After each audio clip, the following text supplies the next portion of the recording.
A big relief to the GST taxpayer. So what are the reliefs? से अगर आपने कोई भी एज अ परचेसर कुछ भी परचेस किया फ्रॉम द सप्लायर, तो बेसिकली पहले क्या होता था, आपको सप्लायर से इनवॉइस लेना पड़ता था, गुड्स एंड सर्विसेज ट्रांसफर होने पड़ते थे, जीएसटी पे करना अगर सप्लायर ने पे किया तो आपको आईटीसी मिलता था। सो इन दैट केस हम डिपेंडेंट रहते थे सप्लायर की जीएसटी फाइल करें और पे करें।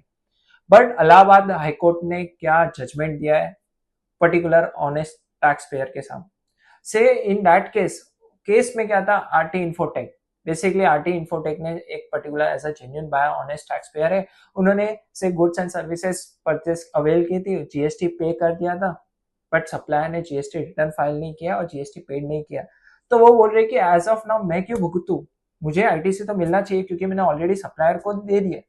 सो इलाहाबाद हाईकोर्ट ने as per that judgement, since as of now RT Infotech ने प्रॉपर इनवॉइसिंग है, प्रॉपर जीएसटी पे किया है, प्रॉपर ईवे बिल है, तो उनको तो जीएसटी मिलना चाहिए, उनके सेट ऑफ होना चाहिए।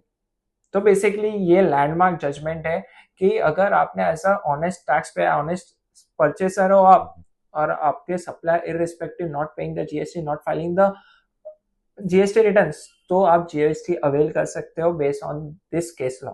सो इन फ्यूचर आपको डे टू डे अपडेट्स के लिए, इंस्टेंट नोटिफिकेशंस के लिए चाहिए तो kindly follow our channel and subscribe and share.